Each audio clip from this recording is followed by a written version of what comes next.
Let the weak say, I am strong. Sabihin niyo nga po, let the weak say, I am strong. Okay, tignan mo nga katabi mo, strong ba? Parang di naman, ang hina-hina. Di ba? Ang hina. Okay. Ito po ay isang kwento na gusto ko pong malaman nyo, ibahagi ninyo. Because sa Bible po, meron po tayong tinatawag na judges. Okay, mapapansin nyo po yun. Judges. Pagkatapos ng book of ni Joshua, then Judges. Okay, nasa Old Testament lang po yon. Ngayon, yung Judges na yon, hindi ibig sabihin nun sa panahon natin, yung judge na nagsasabi ng guilty, na nagsasabi ng kaparusahan. Okay, iba po yon. Sa Hebrew word po kasi ng judge na ginamit doon ay shofet. Sabihin nyo nga po, shofet. Ibig sabihin, leader. Okay? Or a leader like a tribal leader po. Okay? Yun po ang ibig sabihin po nun. And through the course of time, ginamit na lang po yung word na yan hanggang judge. Sa panahon po natin na ang judge po, sila po yung naghahatol. Amen? Ngayon, there are 13 judges na ginamit ng Lord para i-lead ang mga Israelites. Nung sinakop nila si Joshua, pumunta doon, sinakop ang Canaanites, sinakop niya ang Canaan, andun yung mga Canaanites. So marami po yun, napakalaki pong bansa po yung sasakupin nila at may mga tribo-tribo po doon at sasakupin nila.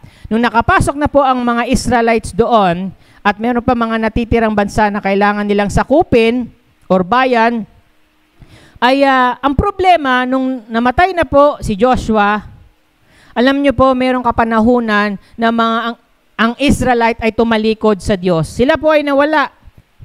Bakit? Dahil walang leader na mag-i-impluwensya, walang leader na mag-guide sa kanila. Kaya napaka-importante po ang isang leader sa isang bansa, sa isang tribo, dahil kung wala pong leader, ang tao ay nagkakanya-kanya. And worse, gagawin nila yung kagustuhan nila to the point na ito ay masama na sa mata ng Diyos. Okay? Kaya gumagamit at nagre-raise up ang Diyos ng judge or ng leader. At ang isa pong leader na ating babasahin ngayon, pagdating sa bahay, kasi po ito, 3 chapter, but I'll try to maximize it and read some of the verses and some chapters na babasahin po natin ngayon. Pero I want you na sa inyong bahay, pag uwi po ninyo, basahin po ninyo. Dahil napaka-importante po ito. Sa Tagalog, mga hukom. Okay? Or judges. Okay? So basahin po natin sa Judge chapter 6 or Hukom 6. Okay? So basahin po natin. Verse 1, muling gumawa ng kasamaan ang mga Israelita sa paningin ng Panginoon. Anong ginawa ng mga Israelita? Ayan. Kaya, ipinasakop sila ng Panginoon sa mga Midianita sa loob ng 7 taon. Dahil gumagawa sila ng masama, the Lord allowed them na sila ay maghirap under the rule of Midianites. Okay? Napakalupit ng mga Midianita, kaya napilitan ang mga Israelita na magtago sa mga bundok, mga kuweba, at sa iba pang tagong lugar. Tuwing magtatanim ang mga Israelita, nilulusob sila ng mga Midianita, Amalekita, at iba pang mga tao sa silangan. Okay? Ibig sabihin, napakasaklap ng buhay nila. For 7 years. Okay? Pag nagtatanim sila, merong nagnanakaw, nilulusob, sinusunog, kinukuha yung kanilang mga pananim. Ito po ay napakasaklap na pangyayari sa buhay. Bakit? Ano ang ginawa ng mga Israelita? Gumawa sila ng kasamaan. There will be always consequences. Tuwing magtatanim ang mga Israel, nilulusob ang mga Midianita, Amalekita, at iba pang mga tao sa silangan. Verse 4, nagkampo sila sa lugar ng mga Israelita at sinira ang mga pananim nito hanggang sa Gaza. Kinuha nila ang lahat ng tupa, baka, at asno. Wala talaga silang itinira para sa mga Israelita. Sumalakay sila na dala ang kanilang tolda at mga hayop na parang kasindami ng mga balang. Hindi sila mabilang pati ang kanilang mga kamelyo. Winasak nila ang lugar ng mga Israelita. Naging kahabag-habag ang kalagayan ng mga Israelita dahil sa mga Midianita. Kaya humingi sila ng tulong. Kanino? Humingin sila ng tulong sa Panginoon. Okay? So, pinaliwanag dito yung klase ng sitwasyon meron ang mga Israelita. Okay? Sila ay gumawa ng kasamaan. Ito ang nangyari sa kanila. For 7 years, sa pamumuhay nila, nagtatago sila sa kuweba, sa takot. At sa tuwing magtatanim sila at aani sila, nilulusob sila. At napakadami nitong mga Midianita na to at Amalekita at iba pang mga tribo. Napakadami nila. Kaya wala silang laban. At takot sila. At wala silang leader that time. Kasi tumalikod sila. So, ang gusto ko lang ipaalam sa inyo ay ongoing sin leads to ongoing oppression. Kapag ang buhay mo ay laging nagkakaroon ng pagnanakaw, kahirapan, sa mahabang panahon, minsan, ito ay dahil sa ating mga ginagawang kasalanan. Hindi lahat dahil sa kasalanan, pero dapat bilang mananampalataya, kailangan natin saliksikin ang buhay natin, lalo na ang puso natin. Bakit sa mahabang taon, nakakaranas tayo ng hindi magagandang bagay? Bakit sa mahabang taon, lagi kang naghihirap? Sa mahabang taon, hindi maganda yung mga nangyayari sa buhay mo. Bakit? Maaring merong kasalanan kang ginagawa na mali at kasalanan talaga sa harap ng Diyos. Naintindihan po ba? Kasi ang Diyos ay Diyos ng hustisya. Ano man yung mga pagpipili, ano man yung mga bagay na ginagawa mo, ito ay may karampatang pag-aani ng mga ginagawa mo. Sabi nga nila, what you sow, you will reap. Ano yung tinatanim mo, aanihin mo. Kaya kung nagtatanim ka sa buhay mo, nagtatanim ka ng mga kasalanan sa buhay mo, aanihin mo yung kasalanan mo. Unless you repent, unless na magsisi ka, doon lang magkakaroon ng pagbabago. Lahat ng ginagawa nating mali, there will be always consequences. Hindi mo yan matatakbuhan. Ang maganda lang sa Diyos, maawain ang Diyos, mahabagin, may biyaya ang Diyos. Aayusin niya ang buhay mo. Pagagandahin niya ang buhay mo, basta magsisi ka lang. Pero ito ang prinsipyo na kailangan mong malaman, kapatid. Bawat kasalanan, bawat mali na ginagawa natin, hindi mo pwedeng takasan ang consequence. Pero pwede kang tumakbo sa Diyos, Lord, na ang mga bagay na ito, kahit nahihirapan ako, tulungan mo ako. Amen po ba? Amen? Ongoing sin leads to ongoing oppression. So anong dapat gawin natin para mawala tayo sa oppression? Ino-oppress, ibig sabihin, inaano ka talaga ng kaaway. Kahit ano na lang, kada ginagawa mo, ninanakawan ka, pinapatay, or the enemy came to steal, kill, and destroy. Pinagdanakawan ka, sisirain yung buhay mo, kung ano-anong gagawin ng kaaway sa'yo. Check your heart, kapatid. Baka may mga kasalanang hindi mo na dapat ginagawa. Amen? Verse 7. Dahil sa nangyari yon, verse 7, nang tumawag sila sa Panginoon, pinadalhan sila ng Panginoon ng isang propeta na nagsabi sa kanila, ito ang sinasabi ng Panginoon na inyong Diyos. Inilabas ko kayo sa Ehipto na kung saan inalipin kayo. Iniligtas ko kayo sa mga Ehipto at sa lahat ng umaapi sa inyo. Pinagtagumpay ko kayo sa kanila at ibinigay ko sa inyo ang kanilang mga lupain. Sinasabi ko sa inyo, ako ang Panginoon ng inyong Diyos at hindi nyo dapat sambahin ang mga Diyos ng mga Amoreo kung saan kayo nakatira ngayon, pero hindi kayo nakinig sa akin. Okay? Sinabi dito yung kasalanan. Ano yung kasalanan nila? Sumasamba sila sa ibang Diyos. Sumasamba sila sa Diyos-Diyosan. Okay? So, nagpadala ang Diyos ng propeta. Kaya naman, yung sitwasyon na hindi maganda, umiyak sila, narinig ng Panginoon, andun yung propeta nagpadala, ni-remind sila ng magandang plano ng Lord sa buhay nila. Alam mo, ang Lord hindi naman yan na parang papabayaan ka dahil nahihirapan ka. Hindi ganoon ang Diyos. Amen? Kapag kayo ay umiiyak at nahihirapan na at lalapit sa Diyos, papaalalahanan kayo sa mga ginawa niyang magaganda at mabubuti. Amen po ba?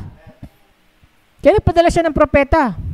Sinabi niya, hindi ba dineliver ko kayo out from Egypt? Alipin kayo sa Ehipto pero niligtas ko kayo? Pinapaalala niya lagi sa mga Israelita yung mga mabubuting gawa. Kaya kapatid, kapag ikaw ay nasa isang sitwasyon na pinahihirapan ka ng kaaway at kung ano, tandaan mo may plano ang Diyos. Magsasalita ang Diyos at sasabihin ng Diyos ang kanyang kabutihan sa buhay mo. Hindi ka magpapatuloy dun sa ganung kahirapan unless you repent, na magsisi ka. Amen? The reason kung bakit sila nakakagawa ng kasalanan, kasi hindi sila nakinig sa Diyos.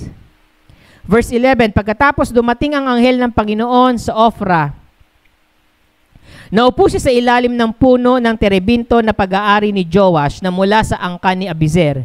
Si Gideon, sabi niyo nga po Gideon, na anak ni Joash ay nagigiik noon ng trigo sa ilalim ng pisaan ng ubas para hindi makita ng mga Midianita ang trigo.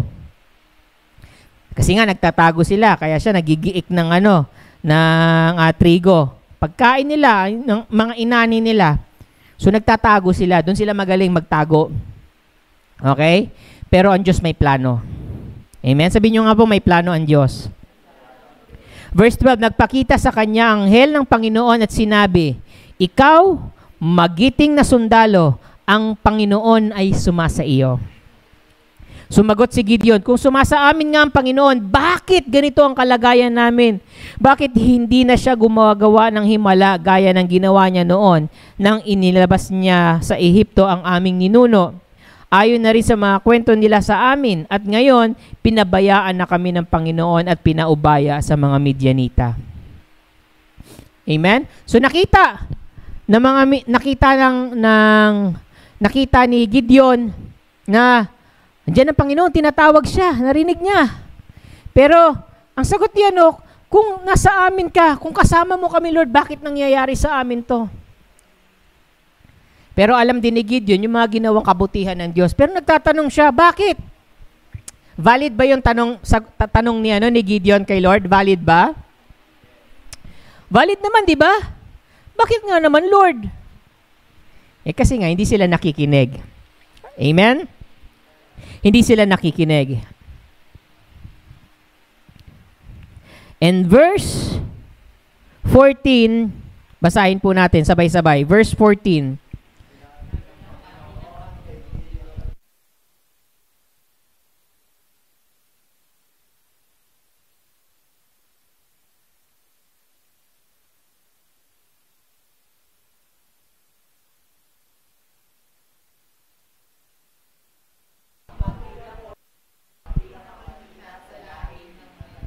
Manase.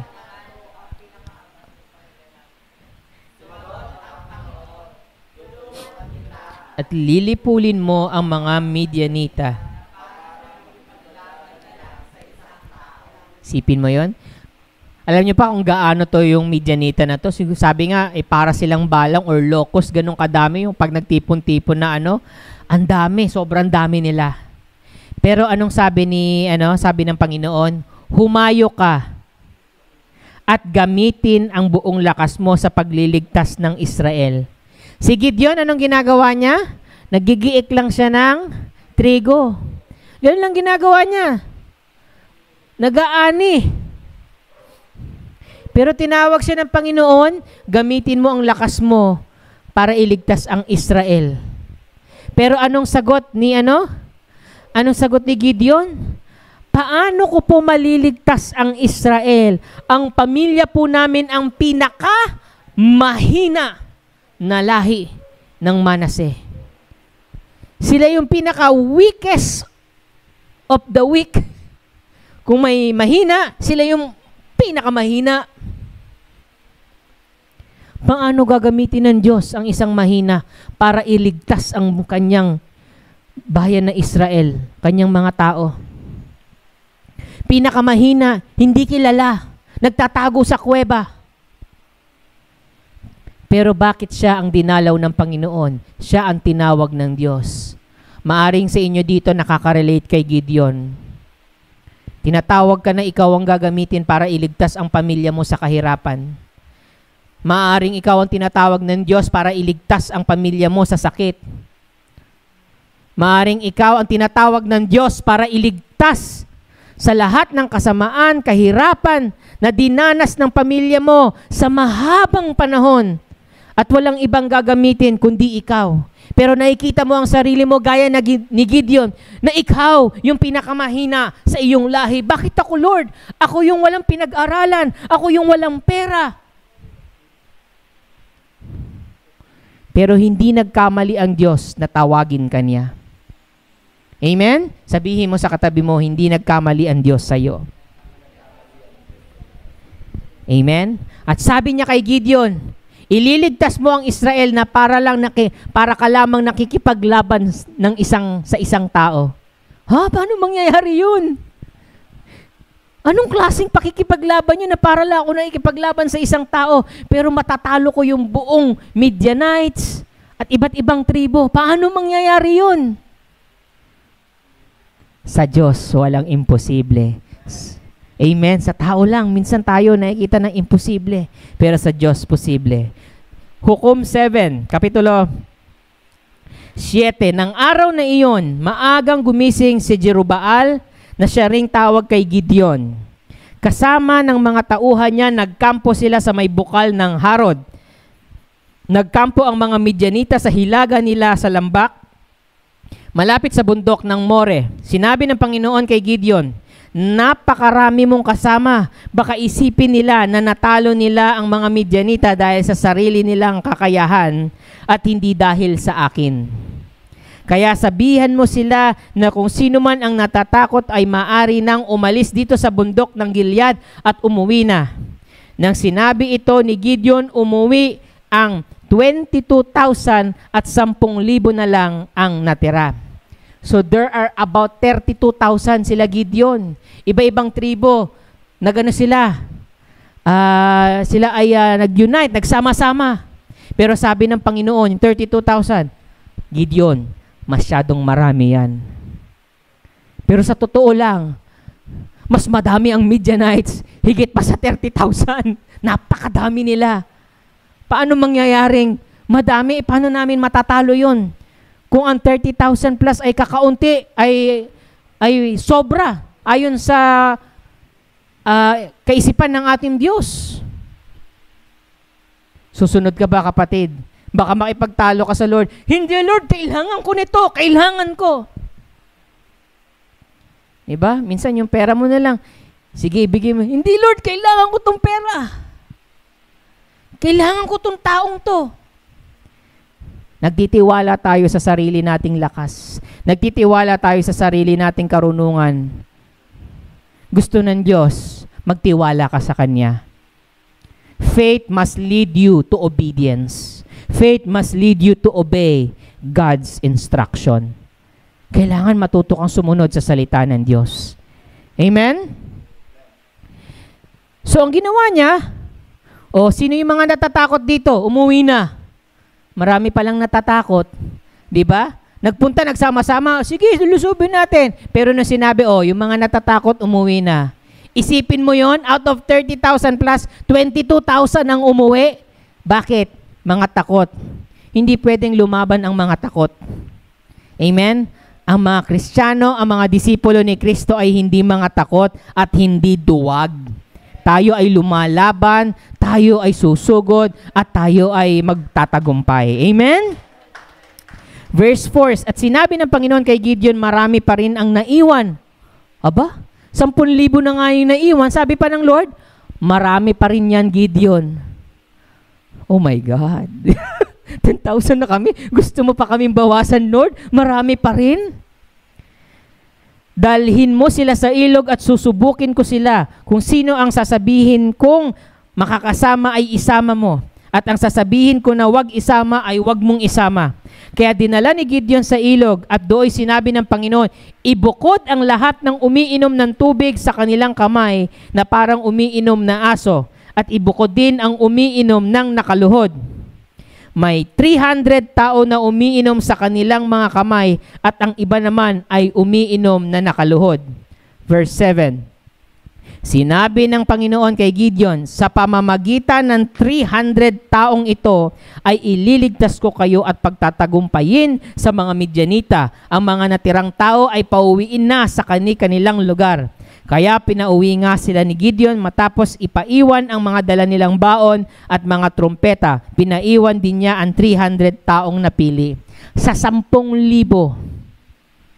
300 ang natira. Oh my. 10,000, ang dami nun. Tapos gusto pa ng Diyos, masyado pang madami. At sinubok, paano? Pumunta sila doon, habang naglalakbay, may ilog, at pinainom. At ang umiinom na parang aso na ganon, pauwiin mo. Pero yung nakaluhod, umiinom ng kamay, yun ang natira. 300 lang ang gumawa nun. Why? Because anong klaseng posture yung ganong tao na nakaluhod at umiinom ng kamay? Yun ang mga taong laging handa sa pakikipagdigma. Mga taong hindi luluhod sa kaaway. Kaya napaka-importante ng posture natin kung paano ka lumalaban. Kasi kung palagi kang pahiga na lang, hindi kapatid. What your gesture will tell you kung ano yung magiging kinabukasan mo. Kaya kailangan ang gesture mo, lagi kang handa, lagi kang naikipaglaban. Ang buhay po ay isang labanan po. Ang buhay ay isang labanan. Pinaglalaban mo ang kinabukasan mo. Dahil meron tayong kaaway, merong dyablo na gustong sirain, wasakin, patayin ang buhay mo. Kaya kapatid, ang bawat araw ay pakikipaglaban para sa kinabukasan. Lalong-lalo na para sa mga anak natin. Sa pamilya natin. Ipinaglalaban po yan. Amen po ba? Kaya kung ang tingin mo ikaw ang pinakamahina, wala kang magagawa, nagkakamali ka. Pinili ka ng Diyos at may gagawin ang Diyos sa buhay mo. Amen? Amen. So verse 9, so 300 na lang sila natira. Nang gabing iyon, sinabi ng Panginoon kay Gideon, maghanda ka na, lusubin nyo na ang kampo ng mga Midyanita dahil ipapatalo ko sila sa inyo. Kung natatakot kang lumusob, isama mo ang lingkod mong si Pura at pumunta kayo sa kampo ng mga Midyanita at pakinggan nyo kung ano ang sinasabi nila. Tiyak na lalakas ang loob mong lumusob dahil sa maririnig mo. Kaya pumunta silang dalawa sa hangganan ng kampo ng mga Midyanita kung saan may mga sundalong nagbabantay. Sabi ni Lord, ready ka na ha, lulusob kayo. Pero parang may nakikita si Lord na parang nag-aalangan si Gideon. Minsan kasi sa labanan, meron kanyan yung parang, ano ba, gagawin ko ba o hindi? Diba? Minsan may ganun tayo Mga desisyon natin sa buhay, hindi natin alam kung tayo ba ay oo, hindi, aabante o aatras. Minsan hindi natin magawa dahil natatakot tayo. Kaya anong sabi ng Diyos? Isama mo yung lingkod mo si Pura at makinig ka sa sasabihin nila. Bakit? Ano ang sinabi ni Pura? Verse 13, nang naroon na sina Gideon, may narinig silang dalawang tao na nag-uusap. Sinabing ng isa, na naginip ako na may isang pirasong tinapay na sebada na gumulong papunta sa kampo natin at tumama ito ng malakas sa isang tolda. Pagkatapos na tumba ang tolda at nawasak, sumagot ang isa, ang panaginip mo'y walang iba kundi ang espada ni Gideon, ang Israelitang anak ni Joash. Pagtatagumpayin siya ng Diyos laban sa mga Midyanita at sa ating lahat. Nang marinig ni Gideon ang panaginip at ang kahulugan nito, nagpuri siya sa Panginoon at bumalik siya sa kampo ng mga Israelita at sinabi niya sa kanyang mga kasamahan, magsipaghamda kayo dahil pagtatagumpayin tayo ng Panginoon laban sa mga Midyanita. Sa laban ng buhay, minsan kailangan mong piliin yung mga pinakikinggan mo. Amen? Kung nakikinig ka, wag na. Okay na yan. Okay na yan, mahirap pa, may sakit. Oh, ganyan din ako eh. May sakit din ako. Oh, ganito lang. Mahirap ka na nga. Tapos yung kasama mong mahirap, oh, ganyan talaga ang buhay, puro reklamo. Ganun ka na rin, magiging reklamador ka na. Hanggang may kita mo, isang tribo na kayo nagre-reklamo. Totoo po. Ingatan nyo kung sino yung mga taong sinasamahan nyo. Kung ang sinasamahan nyo ay napaka-negatibo magsalita, reklamador na tao, laging nagmumura, laging negative sa lahat ng mga sinasabi, lagi may problema sa gobyerno, may problema sa boss, may problema sa pamilya niya, yun ang lumalabas sa bibig, lumayo ka sa ganung tao, kapatid. Bakit? Nakakahawa ang ganyang ugali. Hindi mo alam na may mga laban ka personal sa buhay na hindi mo masabi sa ibang tao, na ikaw lang at ang Diyos, ang Panginoon, ang nakakaalam. Kaya napaka-importante yung mga taong nasa paligid mo na mag-e-encourage sa'yo. Sis, kaya natin yan. Sis, ipapanalangin kita, kapatid. Kaya natin yan. Pagtatagumpayin tayo ng Panginoon. Amen ba? Ingatan nyo yung tenga ninyo. Ingatan ninyo yung isipan ninyo na hindi kayo ma-deceive ng kaaway. Kasi gusto kayong talunin ng kaaway, gustong nakawin sa inyo ng kaaway ang kinabukasan nyo. Kaya ingatan nyo yung mga taong sinasamahan ninyo. Amen? Amen ba? Makinig tayo sa mga taong mag-i-encourage. Kapag tayo ay namomroblema, hindi natin alam yung mga desisyon na gagawin natin sa buhay, lalo na yung mga malalaking desisyon sa buhay. Pagnenegosyo, pag-aaral, pag-aasawa, at kung ano-ano pang mga desisyon sa buhay, kailangan natin kumonsulta sa Diyos. Kailangan natin lumapit sa mga taong marurunong na mag-i-encourage sa atin na gawin kung ano yung tama. Amen? Andiyan pa ba kayo? Hallelujah. Kaya naman nung narinig at na-encourage si Gideon, sabi niya sa mga kasama niya, siya ay na-encourage sa sinabi ng mga tao nila Pura. Lumakas ang kanyang loob. Sino nga si Gideon ulit? Pinakamahina sa kanilang lahi. Pero nung narinig niya, yung tinawag siya ng Panginoon, in-encourage siya ng mga tao, lumakas at tumatag ang kanyang damdamin at lalong-lalo na ang kanyang pananampalataya. Verse 16, hinati niya sa 3 grupo ang 300 niyang tauhan at binigyan ang bawat isa ng trompeta at mga banga na may ilaw sa loob nito. At sinabi niya sa kanila, sundan niyo ako ng tingin kapag naroon na kami sa dulo ng kampo ng kalaban, gawin niyo ang anuman ang gagawin ko. Kapag pinatunog ko at ng mga kasama ko ang mga trompeta namin, ganoon din ang gawin niyo. Sa palibot ng kampo, isigaw niyong malakas para sa Panginoon at kay Gideon. Meron silang banga na iwan doon. At yung torch. Anong ginawa nilang strategy? Yung banga hawak-hawak nila. Umatake sila ng hating gabi.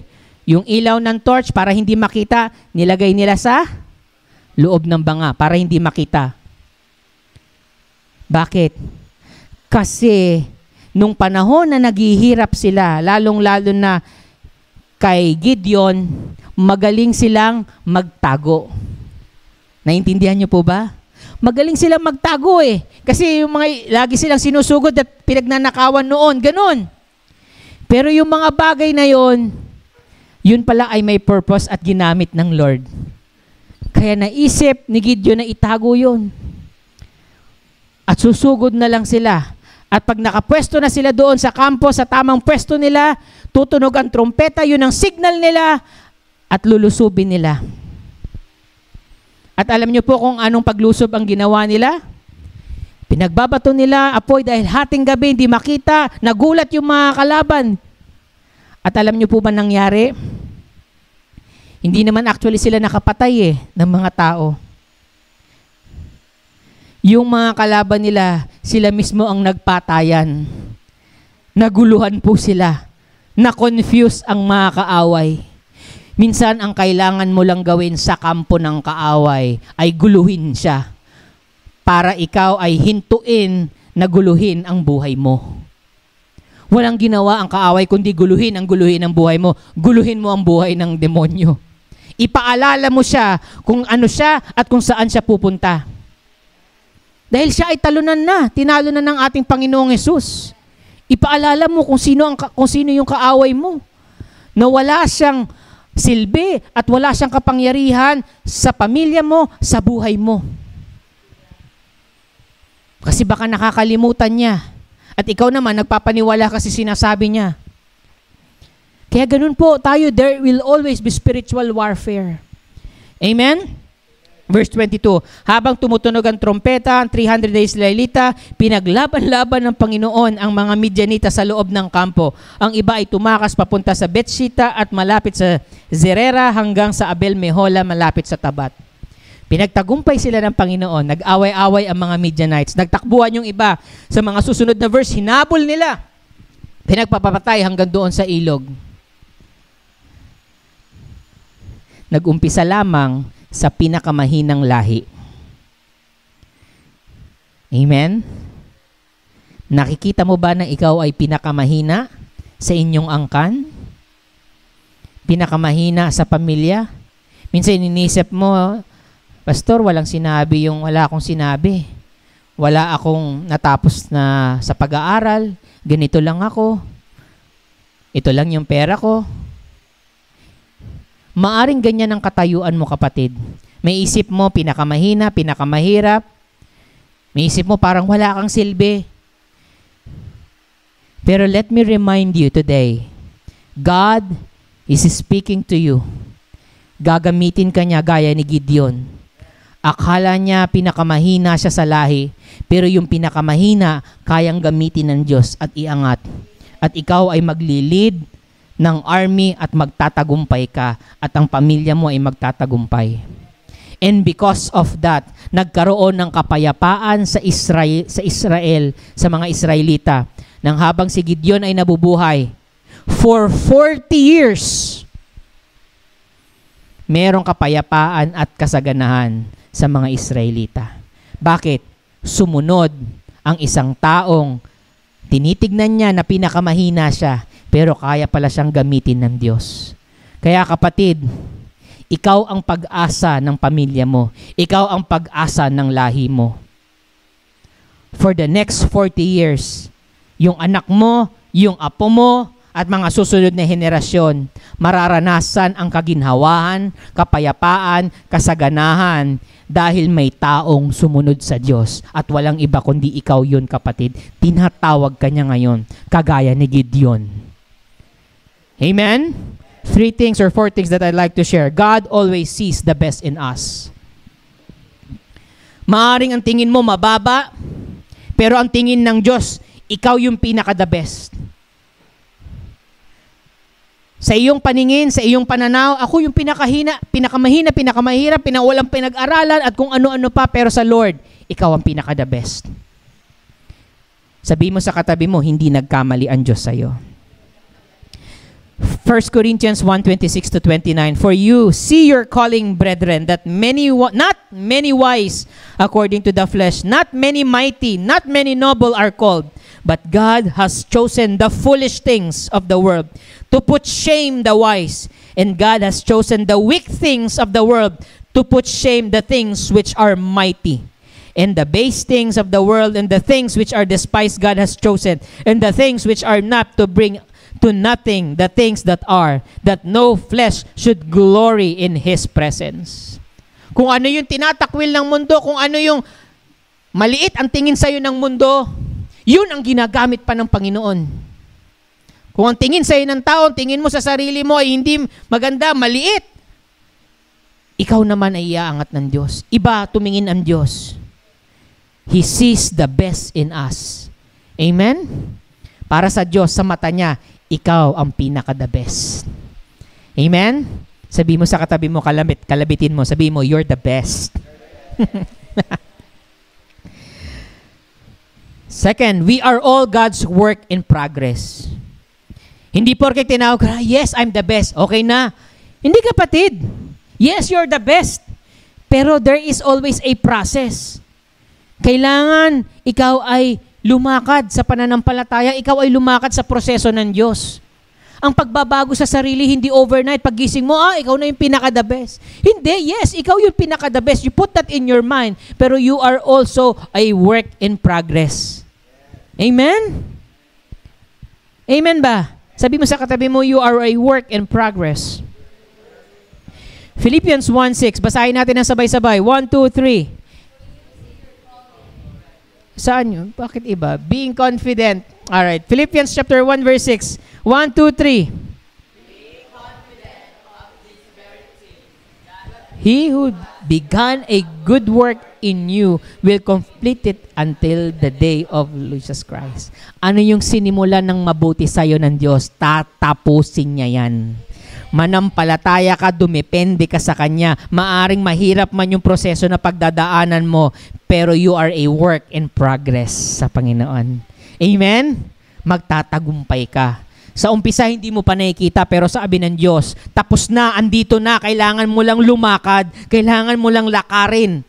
Amen? You just have to know that you are a work in progress. Kaya, huwag kang panghihinaan ng loob na, ayoko na. Hindi. Hindi pa tapos ang Diyos sa buhay mo.